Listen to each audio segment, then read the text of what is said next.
Network Entertainment. One,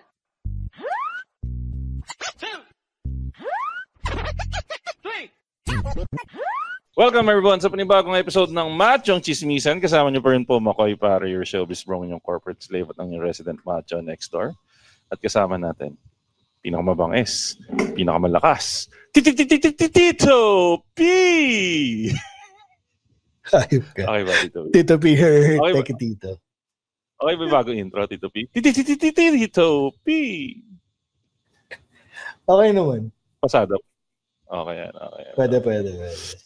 At syempre, kasama pa rin natin isa sa mga matagal nang di nag-guest. Walang iba, kundi si Aling Leonie. Hi, Aling Leonie. Hello, mabuhay. Isa sa mga pinasikat ng MC. Aling Leonie, utang na loob, huwag mong gamitin yan. Nung kinoment mo yan, kinilabutan ako, medyo nahiya ako sa sarili. Pucha, be proud. Binigyan mo ako ng panibagong character. Tapos na Aling Leonie yung parte ng buhay ko na mayabang. Medyo kinatamaan ako ng hiya. Oo, tinatamaan kami na hiya.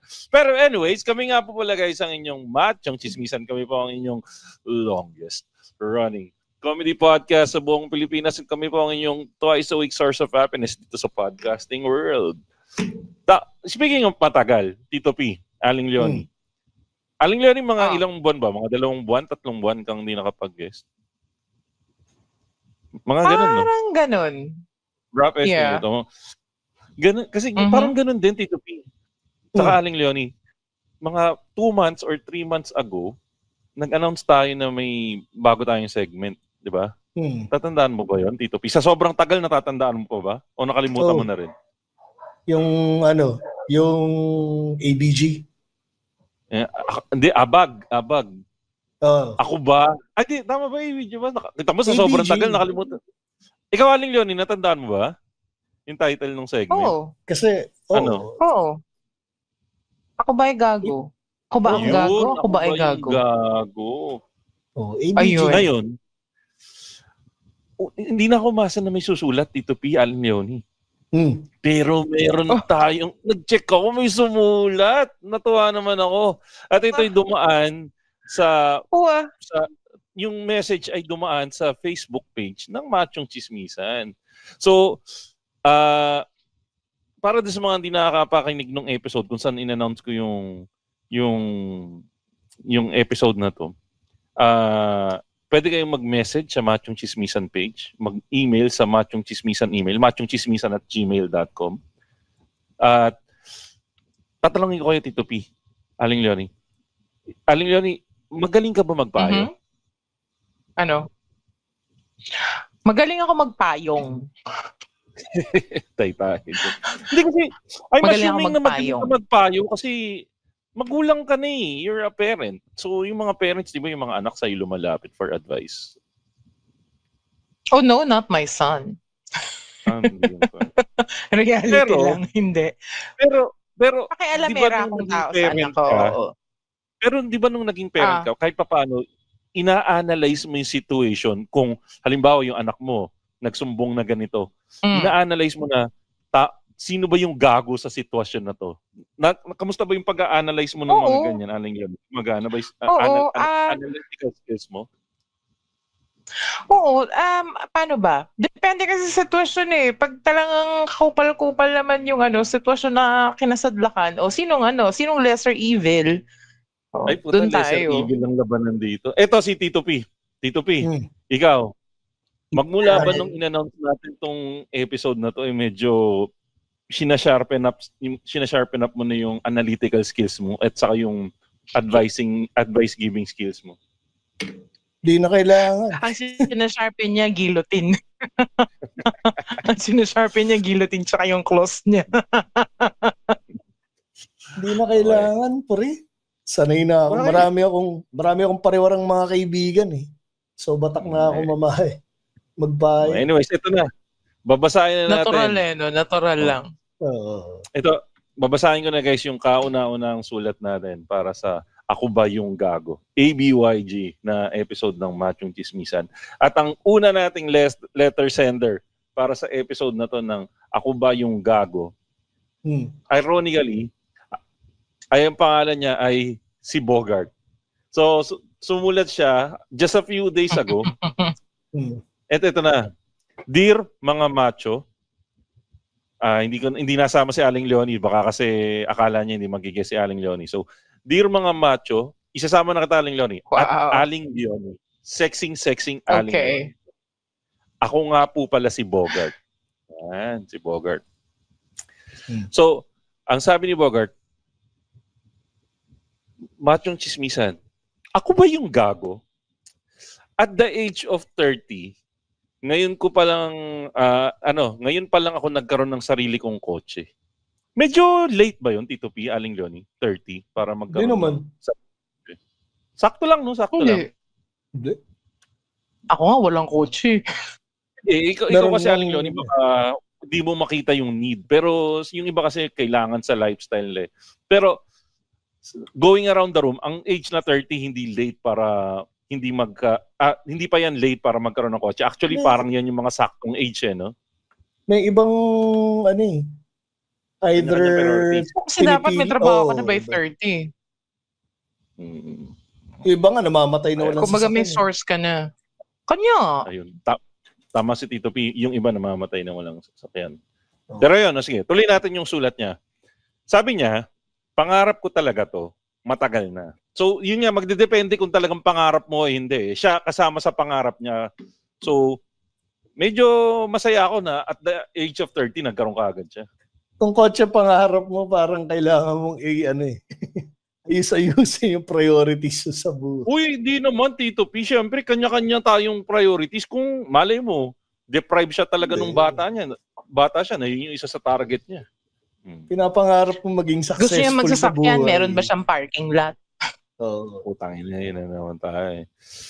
O, teka, ito na, sige. So, nung nagkaroon ako ng... nung nabili ko yung kotse, una ko pa pinasakay sa kotse, yung pamilya ng girlfriend ko. Okay. Mabait. Ikaw, Tito P, yung kotse mo ba, family car ba yun, Tito P, o ikaw bumili nun? Yung ngayon ako na bumili, pero yung una, family car. Okay. Ito, ikaw, Aling Leonie, kung sakaling magkakaroon ka ng sarili mong kotse, sinong una mong papasakayan, Aling? Yan, ang gusto ko malaman. Di nanay ko. Nanay. Siyempre, Ituturo Luzon po nanay ko. Teka, hindi mo pa, kung sakaling may jowa ka, hindi mo papasakayin yung pamilya ng jowa mo for the first time sa kotse? Unahin mo siyempre nanay mo. Okay. Babae ako. Bakit ko isasakay yung pamilya ng jowa ko sa kotse ko? Isakay ako ng jowa ko sa kotse niya, di ba? Sabagay, Aling Leonie, ikaw yung sasakay doon sa kotse ng jowa mo. Oo.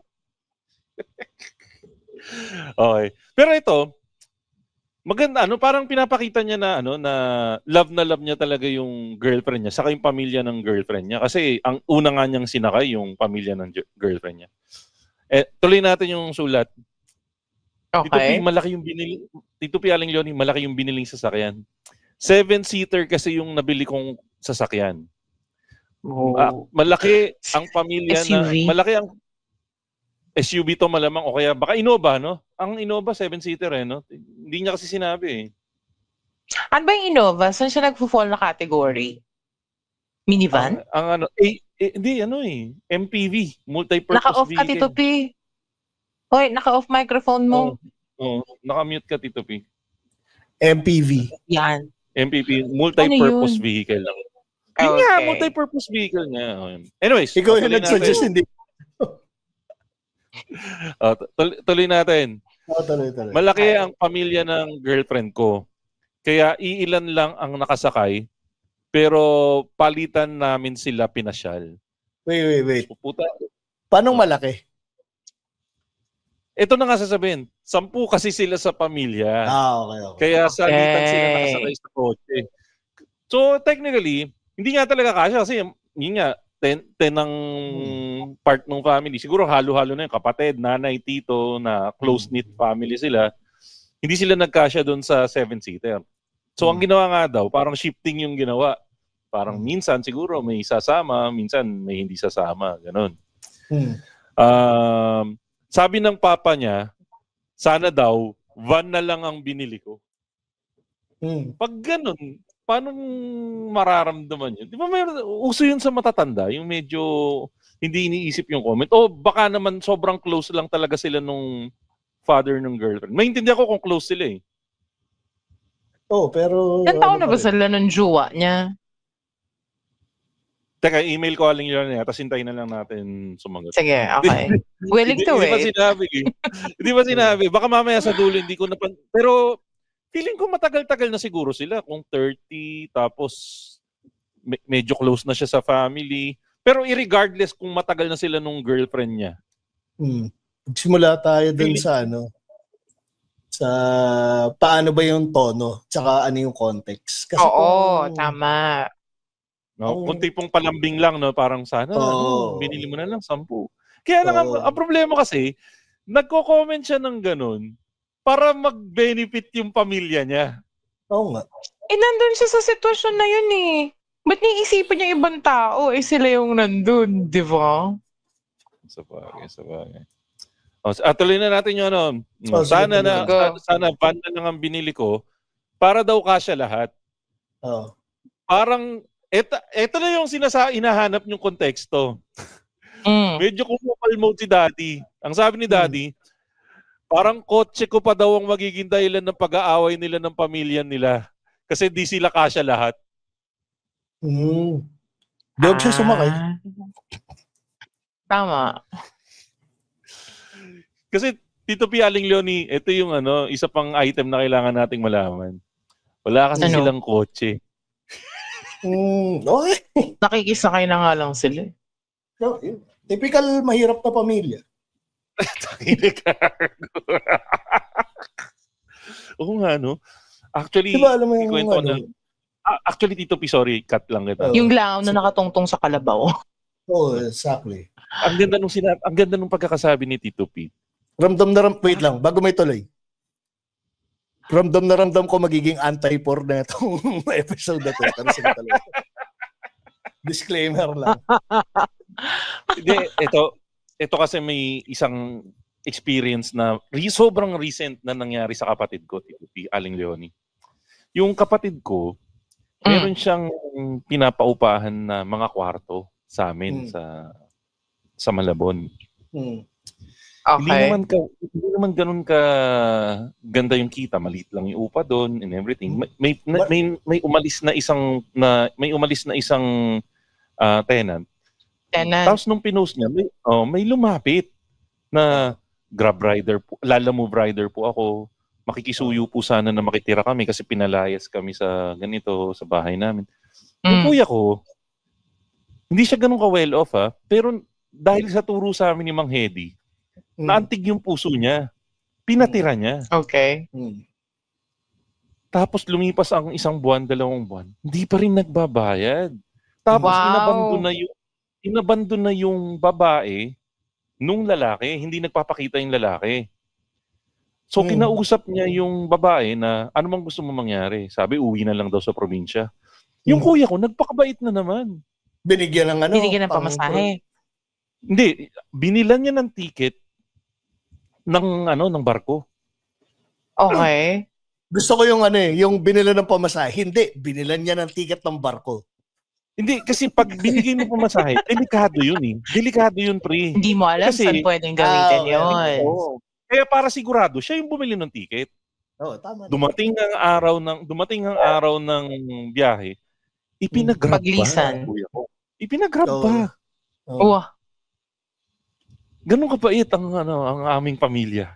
Dahil kami hindi mahirap. Dahil kami mayroon. Ba't ang kuya mo? Bakit ikaw? Oy, Aling Leonie, I beg to disagree. Anyway, tuloy natin. Si Bakoy mayabang lang. Nalaman niya, kasi may tracking. May tracking yun. Hindi sumakay sa barko. Sa barko. Okay. Sinundo ng asawa at nag-attempt pa na i-refund yung ticket. Ay, tanga. Pero syempre, dahil kuya ko yung bumili. Mali. Hindi, ay, tanga. Siyempre, non-refundable. Hindi, na-refund ng kuya ko. May mga nabawas lang na fees. Doon ako papasok sa sinasabi ni Tito P kanina na minsan talaga yung ito ni anti-poor statement natin eh. Merong Sige, mga maganda. Nag-backstory ka pa para i-justify yung pagiging anti-poor natin eh. Hindi, parang alam mo yung medyo nabawasan ako ng faith in humanity doon sa story na yon ng kapatid ko. Kasi parang yung kuya ko na medyo hindi naman medyo hapit din siya. Well, medyo nag-try siyang tumulong, pero ganun pa yung isinukli. So doon ako medyo nasaktan talaga na sabi ko, ay hindi pala natin talaga maaasahan na kung nagbigay ka minsan ng kabutihan. Kagandahan din yung babalik sa'yo minsan. Gagagawin. Wala namang sinabi si universe. Wala namang sinabi ang universe na forever ganun. Constant lagi na ganun. Pag may binigay ka, may babalik sa'yo maganda. Pero okay walang pinagkaiba yan sa mga okay lang naman sana Aling Leonie. Okay lang naman sana Aling Leonie na okay lang naman sana Aling Leonie na kahit wala masyadong bumalik na maganda, wag lang yung yung mararamdaman mong tinatarantado ka pa. Yun yung punto. So, kayong mga may balikan tayo sa story natin kasi sige, tuloy mo na. Asan na ba tayo? Ang sabi ng tatay, mag-aaway pa daw sila dahil sa coaching binili. Wala. Sumunod na araw, Tito P, Aling Leonie, hiniram ng kuya ni GF yung kotse niya. Isang beses. Hiniram niya? Hiniram ng kuya. Bayaw na hilaw. Yung sasakyan niya? Yung sasakyan. Hiniram ng kuya. Yan na nag-drive? Oo, as in hiniram yung sasakyan ng boss, tol. Pero naman ng sasakyan mo. Hindi mo baka mag-anak yan? Napakabait naman. Hindi. Tutuloy natin ka. Kasi may a-attendan daw na kasal. Ang ginawa naman ni Bogart, pinahiram niya. Pero ang sabi niya, sana within the day, pakibalik. Kaya lang, medyo coop si kuya. Anong magandang tagong pangalan? Anong paborito mong pangalan na lalaki, Aling Leonie? Na medyo coops? Bayawak. Alan. Huwag naman bayawak. Yung anong pangalan niya ni Glenn? Alan. Ayan. Kayo. Pinahiram niya si pinahiram niya si Alan. Sabi, Alan, pakibalik na lang sa akin within the day. Pero si Alan, medyo coops, binalik sa kanya after 2 days. Okay. After 2 days. At may plus factor pa, Aling Leonie, sa Tito P, ha? May gas-gas na kagad yung kotse. At nung kinumpronta daw ni Bogart, si Alan, ang sabi, baka ikaw naman ang nakagas-gas niyan kasi iningatan naman daw niya. So, nakikita na natin kung anong klaseng pamilya tong ginujoa niya. Ikaw, Aling Leonie, pag ikaw yun, anong gagawin mo pag ganun? Babayaran ko sa kanya. Paano mo sisingilin kung si Bayaw at ayaw nga umamin? Ayaw niya umamin. Di dadaling ko sa ipapupulis ko siya. Damage of property yun, no? Hindi magkakaaway kayo ng jowa mo? Okay lang mag-away kayo ng jowa mo? Di pa alam ko. Ay, sus, kabibili ko lang ng kotse. Sabagay. Hindi pa naman kami legally bounded para tarantaduhin nila ako ng gano'n. Hindi ba ito pa, no? Kapupala na yun. Hindi ba end up, girlfriendship yun?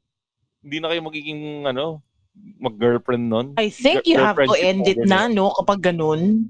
You have to end it na kung ganun. Kasi tignan mo luminya yung tatay. Tapos yung kapatid, kinupal yung sasakyan. Walang ginawa yung girlfriend. May point. Hindi gumit na yung girlfriend. Baka naman di alam ni girlfriend kasi Masyado hindi naman niya binanggit dito na alam ni girlfriend. Wow. Anyway. Ikaw, ang late ng kotse para maging sikreto, Ikaw, Tito P, ano? Pag ganun, anong gagawin mo kay Bayaw? Ako kasi pag ganun, palalagpasin ko pero hindi ka na makakagulat. Markado. Markado na yun. Pero kasi pag ganun, magpalit ka na rin ng shota eh. Pag ganun, diba? Yung pamilya. Ipapakita pa natin kung gaano kabait si Bogart. Kasi magiging anak mo, ganun din eh. Pwede. Pero hindi, ikaw nga yung saving grace eh. Ikaw yung saving grace eh. Ay, hindi. Hindi ka magiging saving grace kapag gano'n. Nandun ka, magiging saving grace ka. Tang na loob, reality tayo, boy. Unless milyonaryo ka. Hindi yun. Tuloy natin yung storya. Sige, tuloy. Ang sabi ni Bogart, mo lang kami. ang sabi ni Bogart, pinalipas ko na lang. Summer outing ng family nila, hiniram ulit yung kotse. And take note, pag hiram ng kotse, hindi siya kasama. Hindi ako nakasama. Alam mo kung ba't hindi siya kasama? Kasi hindi kasya. Hindi na siya kasya. Tangina, ikaw yung mayari, hindi ka sinama kasi hindi ka kasya. Tangina, kaburautan yun. Tapos, sabi ni Bogart, the heck? Tapos sabi ni Bogart, may iba sila kasama sa bahay na di sumama kasi ayaw mag-commute. Ito na naman, narinig ko na naman na sana van na lang daw ang binili ko.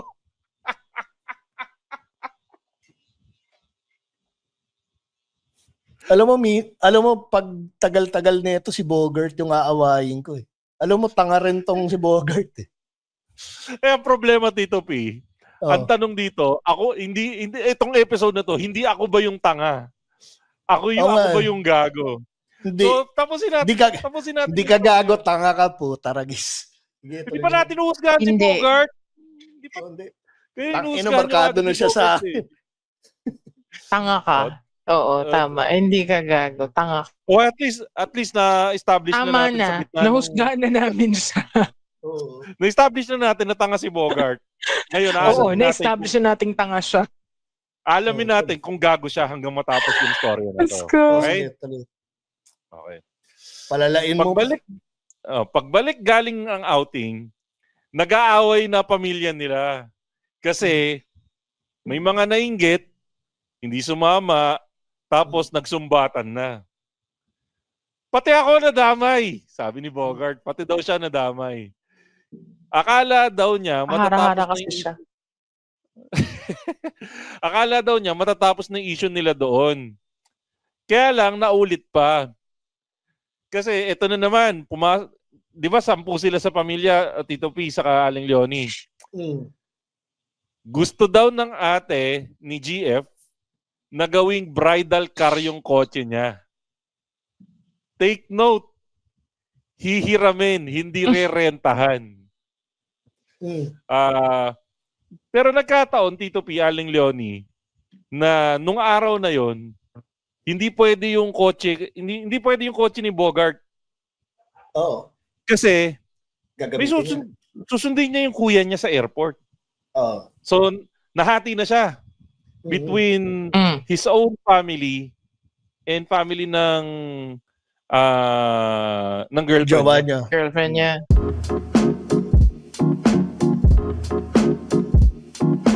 Hello, welcome to Walang Edit with Lil and Lim with my co-host Judd Gregorio. Hell yeah!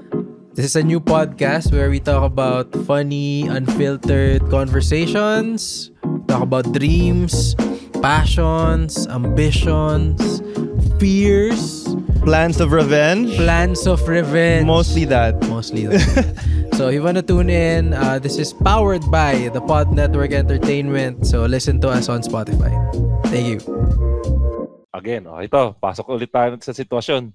Tito P, pag ikaw, anong gagawin mo? Papairam mo ba sa...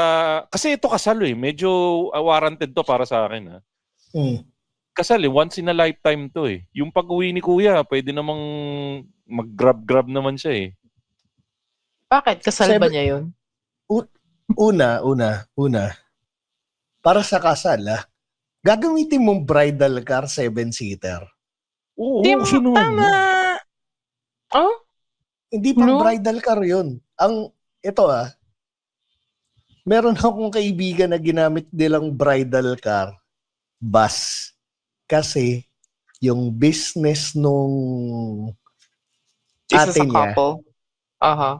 business ng ate niya is nagpaparenta sila ng mga bus at yung bus na yun, kinostomize na nagtira lang ng 2 upuan. For the novelty. Yun. Kasi pasok sa theme. Oo, pasok sa theme Kaya nila. tandaan nyo, mahirap tong mga to. Mga dukha itong mga ito. Walang choice tong mga to. Kumbaga, Mag-pedicab sila, mag-tricycle sila, may choice sila. Isipin pa ba nila, Tito Pina, ay wag yan, 7-seater. Hanap tayo ng 5-seater. Hindi, yun ang Umarkala iisip sila, mga putang ina sila.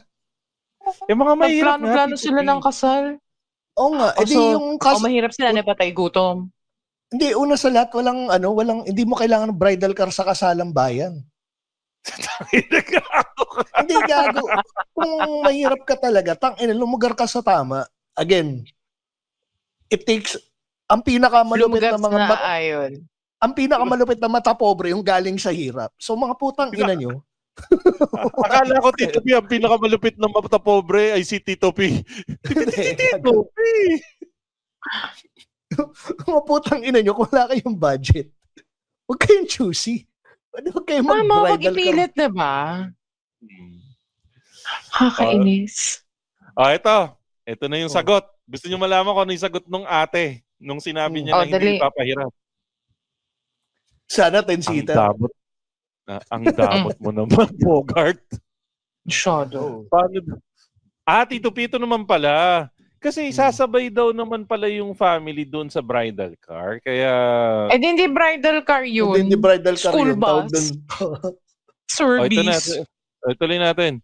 Paano daw makakapunta yung family nila sa simbahan kung walang maghahatid? Grab. Problema na nila yun. Ito na nga, sabi mo, Grab. Pwede naman magrenta, sabi ni Bogart. ng van. Kaya lang, ayaw na nilang gumastos. Kasi ito, ako yung magde-devil's advocate Baka naman talaga hapit yung budget ng pamilya. Hindi, huwag sila magpakasal, mga putang ina nila. Umayon sila dun sa kapasidad nila ng kasal. Mamalimos sila. Ulo nyo, may reklamo kayo mga buhakin ng shit kayo. Buti pa yung mga... Hindi naman nakakairita yung sitwasyon na yan Buti pa yung mga may hirap, hindi kinakasal, namamalimos na lang sa kalsada. Tularan nila yun, mga putang ina nila. Uy, di ba yung chismis, yung mga badyaw daw, kumikita ng ng 1.5 mahigit isang araw? Tapos hindi sila nagpapakasal kasi wala silang budget pang bridal car. Correct.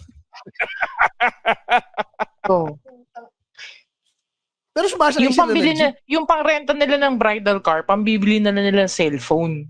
Oo. Sabagay. Tuloy na natin para madagdagan pa yung inis nyo. Baka cancel ako dito. Nakakape ko naman to. Ayaw na nila gumastos. So ito na naman sa walang katapusang awayan. Akala mo ang laki ng problema.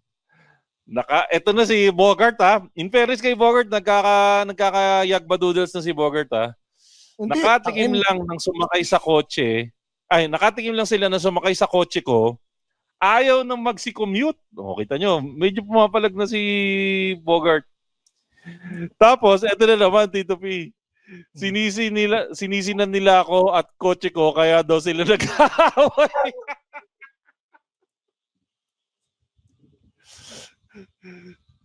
Stupid sila. Yun lang. Ang ina mo, Bogart, kaya kami nag-aaway dahil sa 7-seater na kotse mo. Dapat kasi 10-seater. Fuck you ka. Ang hirap pag nakatungtong talaga yung langaw sa taas ng kalabaw Correct. Ito. Tuloy na natin yung storya. Dito papasok talaga yung pagiging mabait ni Bogart. Para walang away, hindi pala na-stress ako. Ito na. Para walang away, hindi ko binayaran yung kotse ko. Okay? Naiiyak na ako kasi matagal kong plinano magkakotse. Tapos, dahil sa pamilya nila, nagkaaway na. Sabi ko, baka malas yung kotse ko. Kaya pinahatak ko na lang.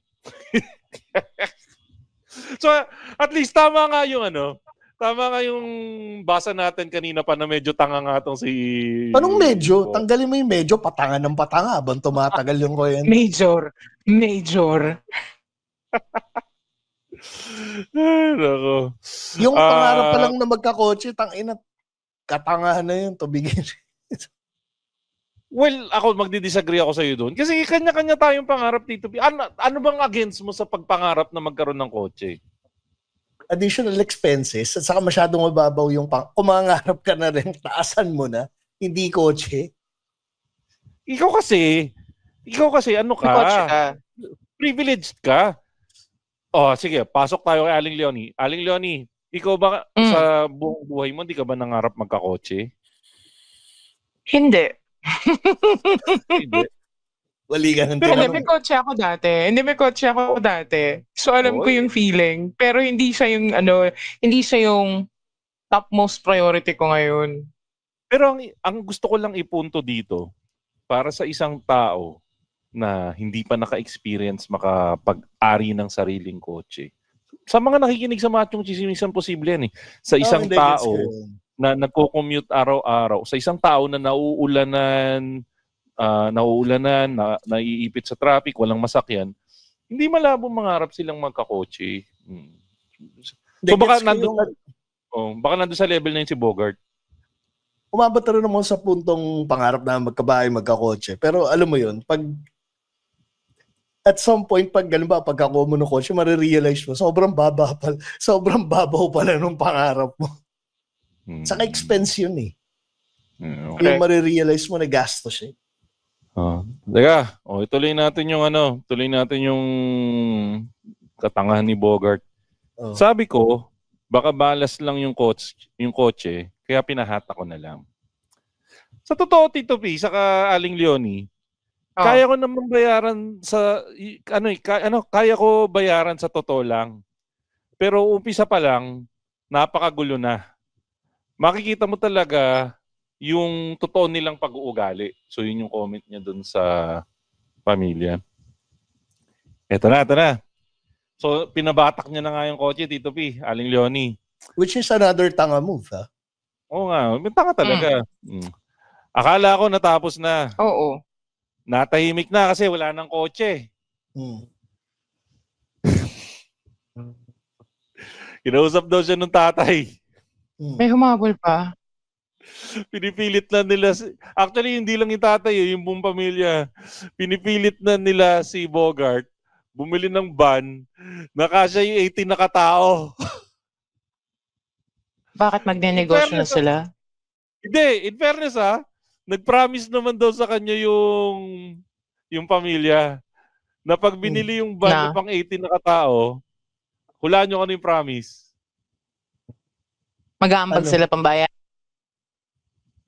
Yun yung isang entry. Aling Leonie, mag-aambag ng bayad. Tito P, ano yung isang entry? Ano yung promise nila?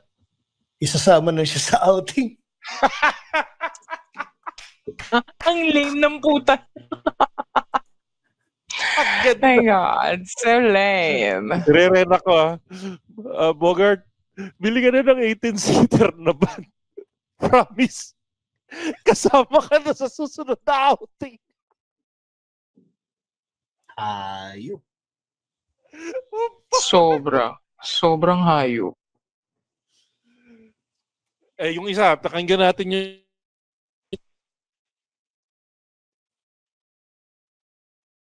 Nawawala ka, Makoy.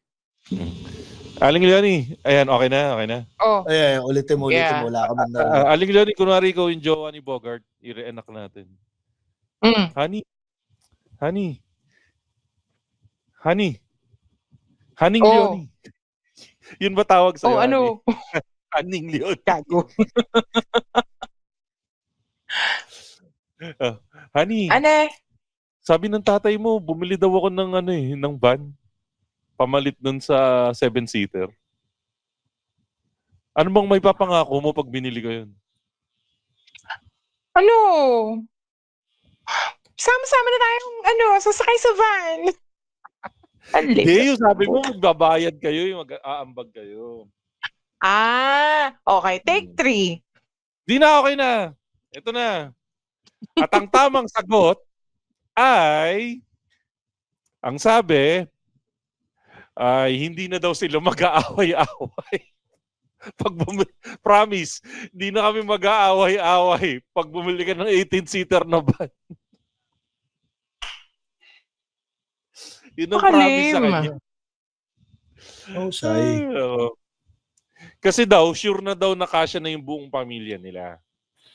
Ang sabi daw ni Bogart, sa kalaki ng pamilya nyo, bakit hindi nyo naisipang mag-ambag-ambag para makabili kayo ng sarili nyong kotse? Hindi yung umaasa kayo sa akin.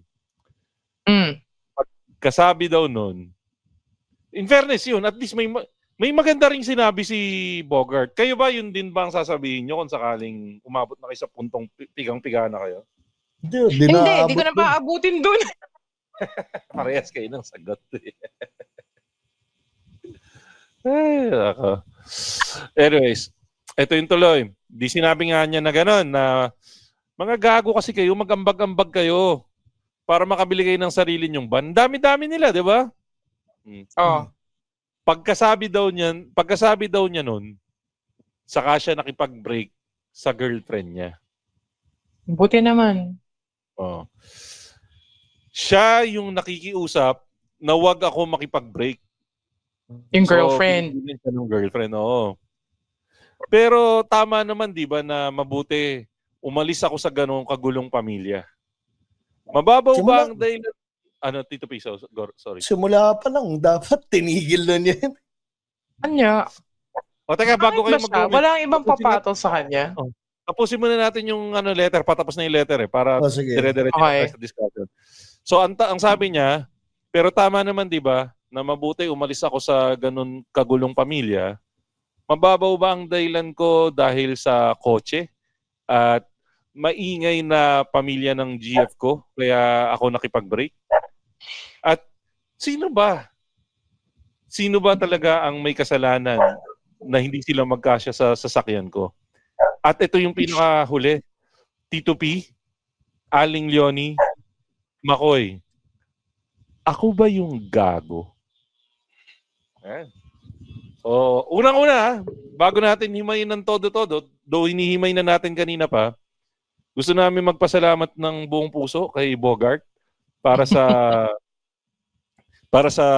pagpapadala ng letter sa amin.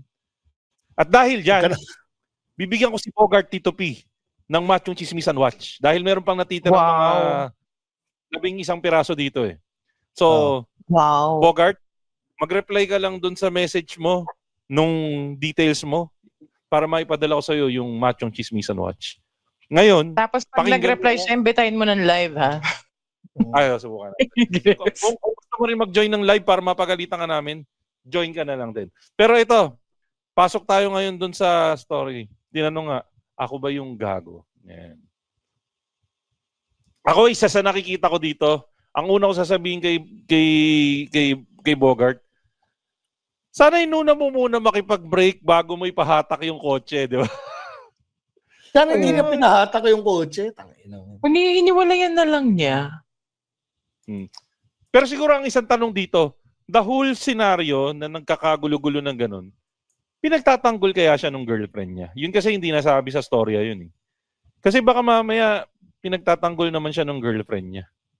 Kung yung buong scenario na yon, Tito P, Aling Leonie, malinaw na pinagtatanggol siya ng girlfriend niya or ipinaglalaban siya ng girlfriend niya, inaaway ng girlfriend yung pamilya niya. It just so happens na medyo coops lang talaga yung pamilya. Normal lang ba, mas okay ba na nagstay siya doon, lumayo na lang siya doon sa pamilya? Package deal kasi yun eh. Correct. Kung pinaglalaban siya, right from the very beginning na may nangyari, sinalag na nung babae. Nilayo na siya nung babae dun sa family. Hindi, ang layo ng narating.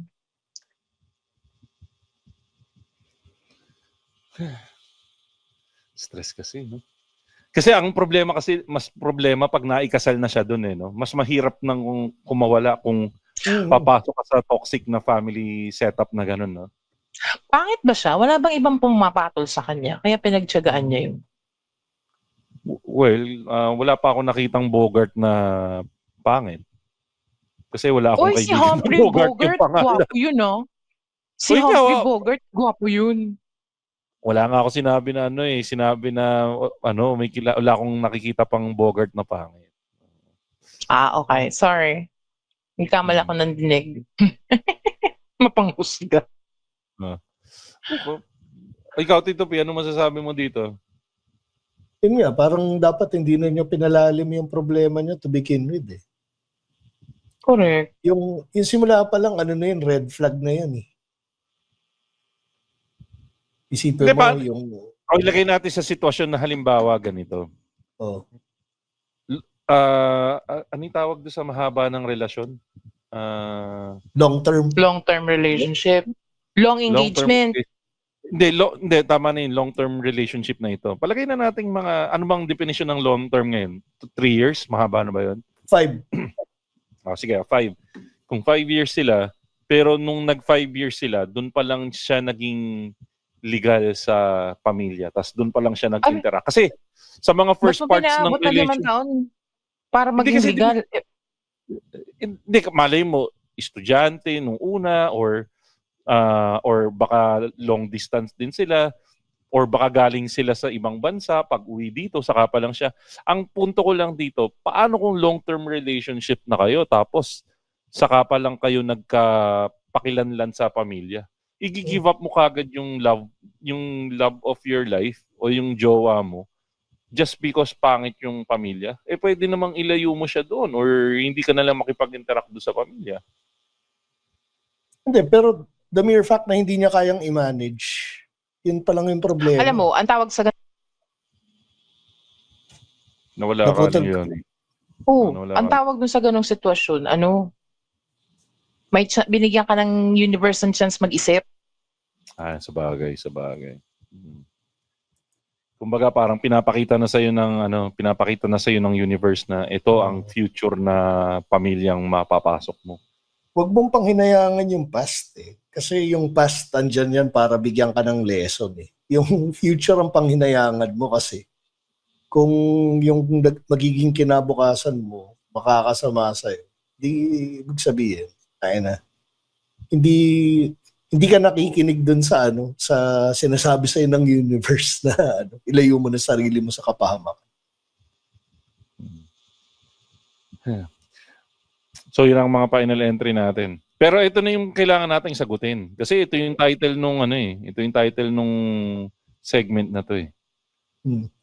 Tinanong niya nga tayo dun sa huli, di ba? Aling Leonie, Tito P, McCoy, ako ba yung gago? Sinong gusto mo una? Aling Leonie. Uy, Aling Leonie. Mukhang may problema sa connection si Aling Leonie. Tito P, dito sa story na to, si ano ba ang gago? Oo. Take responsibility. Sa akin kasi, pinatagal niya ng ganun eh. Hindi mo pwedeng isisi. Yung simula pa lang na nakikita na niya yung mga red flags doon sa pamilya. Tanga na gago pa. Yun na yung indicator na sadali parang may mali dito.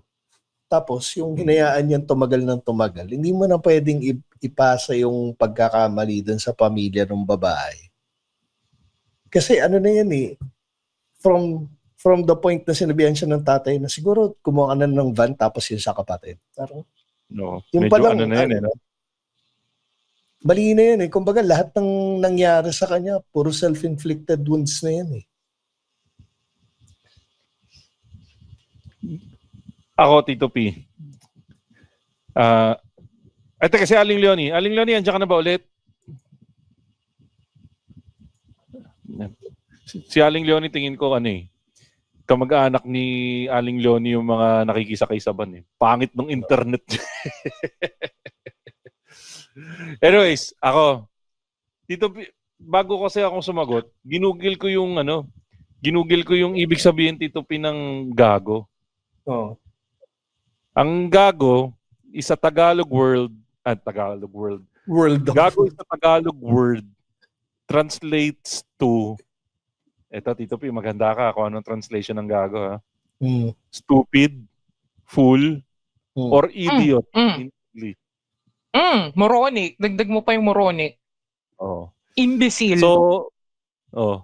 So kung yun ang definition ng gago, para sa akin ang gago dito sa storya na to, Bogart, I'm sorry to say, ikaw ang gago.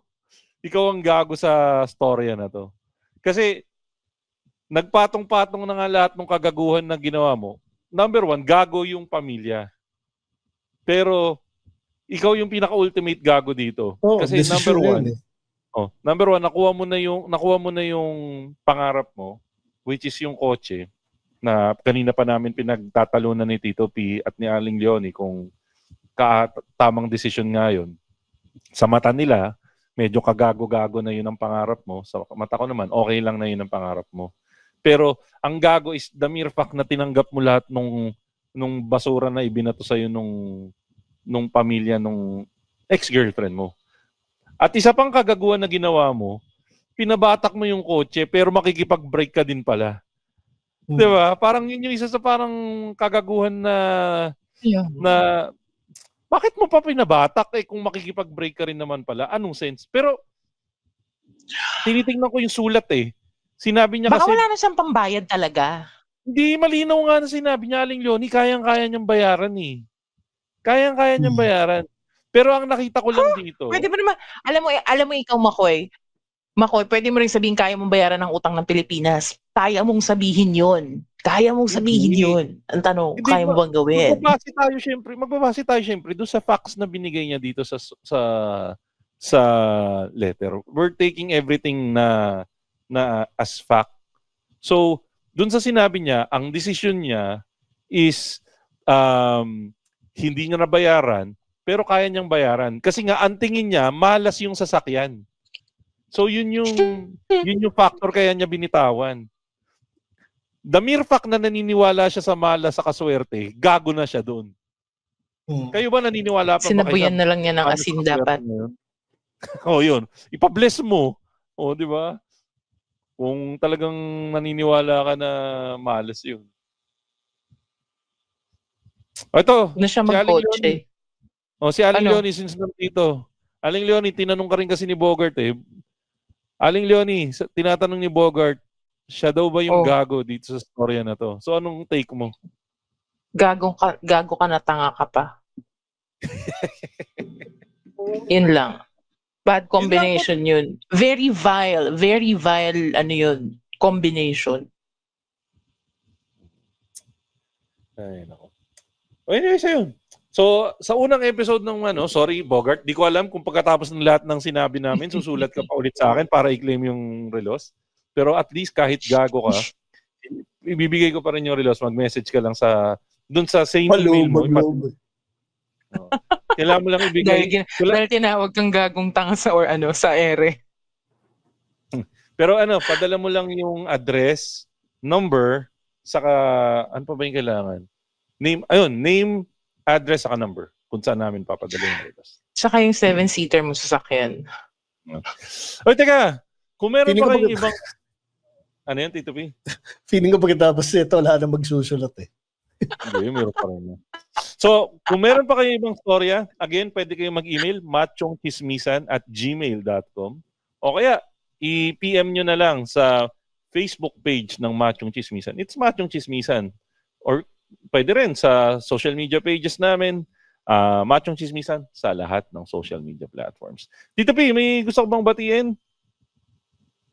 Wala naman. Follow nyo lang ako sa IG account ko, Tito__P. Yan.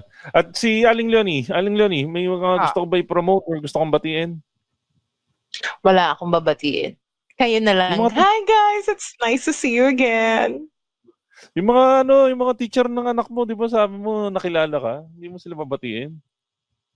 Wala na, bago na yung teacher ng anak ko. Okay. Ako may gusto akong batiin. Batiin natin yung mga... Pwede ka na pala silang batiin. Siyang sa bla bla bla, siyang batiin. Sir Vin, salamat. Yun lang. Okay, sorry. Thank you. Ayun, ako batiin ko yung mga kaibigan nating podcast. Nandiyan yung Backtrip Podcast, Tegastito Podcast, Pinoy Mimiology Podcast, 25% Podcast ni Jasper Reyes, 3040 Podcast, MJ's Bubble Podcast, Fanboy Chronicles Podcast, Galingan Mo Naman Podcast, Tatay Hood Podcast, Kislot, ang malapit na pagbabalik ng Kislot Chronicles Podcast, Pakapandaan Ko sa Lightball Podcast, saka syempre, Kunichi Meets Podcast ni Masahiro Nyoka. Syempre, yung mga Patreons natin, si Olayo Sinpri, Kay Gandahan, Dar Almeda, Wilbert Asawa ni Beng, Darwin Busuego, si Jimbo, si Jason Bonsa, si Jun Magtuyo, si Aiser Patalen, at syempre si Len Mackenzie, ang patron ng mga Patreon. Syempre, mga kaibigan din natin sa Kitorific PH. Check out nyo sila sa Instagram, sa lahat ng sa Facebook. At syempre, kung nasa Manila kayo, check nyo lang sa Grab ninyo. Baka umabot sa inyo. Pwede kayong mag-order sa Kitorific PH. Yan. Yan, mga kaibigan, ng ating latest episode ng Machong Chismisan. At unang iteration ng Ako Ba Yung Gago. Uy, ano nga pala? Maraming salamat nga pala sa inyong patuloy na suporta. Tito P, alam mo ba bakit? Kung ba't ako nagpapasalamat, Tito P? Bakit? Ano meron? We are now on our 26th season, mga kaibigan. At kung napakinggan nyo na, at malamang, ito na siguro, itong nirecord namin na to, siguro ito yung second or third episode for the 26th season. At malamang, dun sa opening season ng season 26, napakinggan nyo na yung napakagandang kanta, bagong theme song ng Machong Chismisan for season 26. Tito P, di ba napakinggan mo na? Pasado naman? Okay naman. Maganda. So, si Aling Leonie, wala siyang idea dahil di pa niya napapakinggan. So, abangan nyo na lang maraming salamat at i-comment nyo naman dito kung nagustuhan nyo yung bagong theme song ng Machong Chismisan. Okay? At yan, mga kaibigan, ng ating latest episode ng Machong Chismisan, kasama pa rin natin si Aling Leonie na lagi nagsasabing maganda ako. Wala kayong magagawa doon. At kasama rin po natin pinakamabangis, pinakamalakas, Tito P na lagi nagsasabi honesty is the best. At ako naman po si Mokoy Pario Showbiz mo na lagi nagsasabi, lagi niyong tatandaan ang tunay na macho, chismoso. Have a great day, everyone. Bleep! Yay! The opinions of podcast creators, hosts, and guests are not necessarily reflective of the official stance of the Pod Network Entertainment, its hosts, or other network programs. The content created by the people behind the podcast is personal and not meant to harm any religion, ethnicity, group, organization, company, or individual.